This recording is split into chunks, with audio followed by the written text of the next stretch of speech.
시청자 여러분 안녕하십니까? 7월 28일 목요일 오늘 오전 주요 뉴스 한눈에 보고 가시죠. 뉴스 브리핑 시작합니다. 아세안 지역 안보 포럼 ARF가 북한 핵실험과 미사일 발사에 대한 우려를 담은 의장 성명을 채택했습니다. 막판까지 북한, 중국과 외교전을 펼쳤던 한반도 사드 배치에 대한 내용은 빠졌습니다. 리우올림픽에 출전하는 우리나라 선수단 본진이 브라질 리우데자네이루에 도착했습니다. 본부 임원 23명을 포함한 종목별 선수단 97명으로 구성된 선수단 본진이 공항 입국장의 모습을 드러내자 교민 90여 명이 꽹과리와 북을 두드리며 열렬히 환영했습니다. 역도 여제 장미란이 2012년 런던 올림픽 동메달리스트가 될 가능성이 커졌습니다. 당시 동메달을 땄던 아르메니아의 흐리프심의 쿠루슈다에게서 금지 약물 성분이 검출됐기 때문입니다. 쿠루슈다의 메달 박탈이 확정되면 장미란이 동메달리스트가 되고 장미란은 올림픽에서 금, 은, 동메달을 모두 따낸 선수가 됩니다. 삼성전자가 올해 2분기 영업이익이 8조 1,400억 원, 매출은 50조 900억 원을 기록했다고 확정 공시했습니다. 8조 1,000억 원이라고 발표했던 잠정 집계 때보다 조금 더 증가한 수치입니다. 이는 올해 초 출시된 스마트폰 갤럭시 S7이 많이 팔려 모바일 부문 실적이 좋아진 것 등이 영향을 미쳤습니다. 미국 민주당 전당대회 사흘째인 오늘 힐러리 클린턴의 부통령 러닝메이트로 지명된 팀 케인 상원의원이 후보 수락 연설을 갑니다. 버락 오바마 대통령도 직접 전당대회장을 찾아 힐러리에 대한 전폭적인 지지를 호소할 예정입니다. 미국 기준금리가 또 동결됐습니다. 미 중앙은행인 연방준비제도 이사회는 정례 회의에서 현 기준금리 0.25%에서 0.50%를 그대로 유지하기로 했습니다. 기준금리는 9월쯤 인상될 가능성이 있는 것으로 관측됐습니다. 일본 정부 기금으로 위안부 피해자 지원을 하게 될 화해치유재단이 오늘 공식 출범합니다. 한일 정부가 재단을 설립하기로 합의한 지 7달 만입니다. 하지만 일부 피해자 지원 단체가 일본 정부의 법적 책임 인정 등을 주장하며 한일 합의에 강하게 반발하는 데다 일본이 약속한 10억 엔도 언제 출연할지 확정되지 않아 당분간 어려움이 예상됩니다. 재단의 소속관 출범과 원활한 사업 실시를 위해 양국 국장 협의 등을 통해 긴밀히 협력하자는 차원의 논의도 있었고, 양국이 그 합의상을 성실히 이행하기로 합의한 게 발표된 바 있습니다. 우리는 25년간 쭉 해나왔습니다. 공식적으로 사죄받고 법적인 배상입니다. 돈이 문제가 아닙니다. 우리 명예회복해야 됩니다. 이런 가운데 일본 측의 위안부 재단 출연금 10억 엔을 빠르면 다음 달 출연할 계획이라고 니혼 게이자이 신문이 보도했습니다.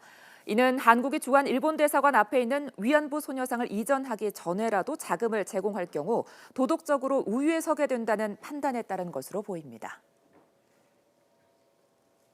국회 가습기 살균제 국정조사특위가 옥 씨가 조사에 불성실하게 임했다며 추가 현장 조사를 하기로 했습니다.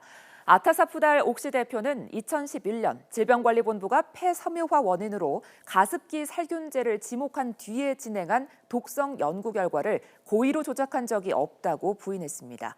어제 현장 조사에 참석한 피해 유족들은 옥 씨 본사가 직접 책임지라고 요구했습니다. 기업은 실수를 할 수가 있습니다. 누구나. 정말 재수없게 저희들 대한민국 국민들 수백 명이 수천 명이 그 실수로 인해서 죽었다고 생각을 할 수가 있어요. 100번 양보를 해서. 하지만 지난 2011년 또 이후부터 지금까지 옥 씨가 보여준 행태, 이게 기업이 대한민국을 우롱하고 대한민국 국민의 목숨을,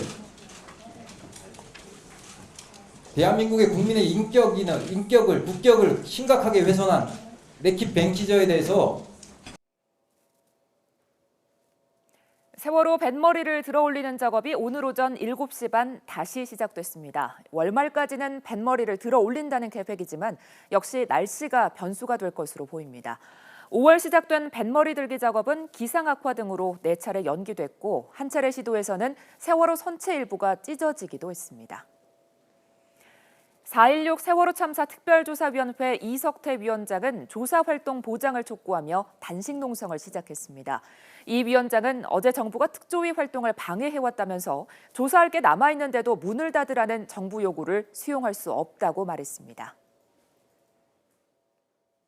정부는 지난 6월 30일로 특조위 활동 기간이 끝났다고 하면서 조사 활동을 일방적으로 종료시키려 하고 있습니다. 조사 활동을 위한 예산을 편성하지 않았으며 뿐만 아니라 정부 각 기관은 자료 제출을 거부하고 조사에 불응하는 등 조사 방해와 무력화를 시도하고 있습니다. 부정청탁 및 금품 등 수수의 금지에 관한 법률인 이른바 김영란법의 위헌 여부가 오늘 결정됩니다. 헌법재판소는 김영란법에 대해 오늘 오후 2시 위헌 여부를 선고합니다. 김영란법은 직무 관련성이나 대가성에 상관없이 100만 원이 넘는 금품 향응을 받거나 3만 원이 넘는 식사 대접, 5만 원 이상의 선물을 금지하는 내용을 담고 있습니다. 김영란법에 대한 찬반 논란은 여전히 뜨겁습니다. 적용 대상에 민간인이 포함돼 기본권을 침해한다는 시각, 그리고 부패 척결을 위해 하루속히 시행돼야 한다는 시각이 있습니다. 김영란법의 적용 대상에 민간 영역인 언론이 포함될 경우에는 김영란법은 언론 길들이기의 수단으로 악용이 될 수가 있고요.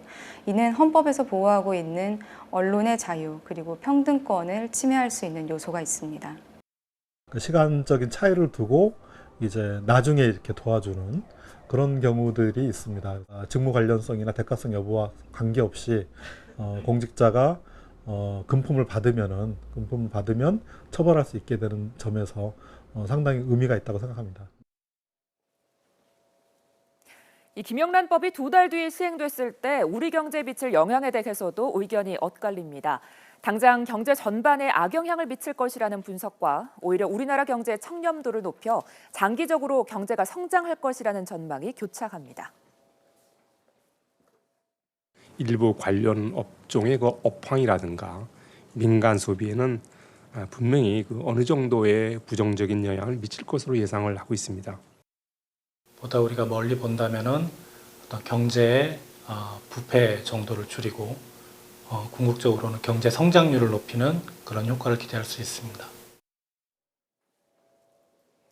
상반기 고궁과 종묘를 찾은 관람객이 크게 늘었습니다. 문화재청은 경복궁과 창덕궁, 창경궁, 덕수궁 등 4개 궁과 종묘 관람객이 지난해 같은 기간보다 21.5% 증가한 524만여 명으로 집계됐다고 밝혔습니다.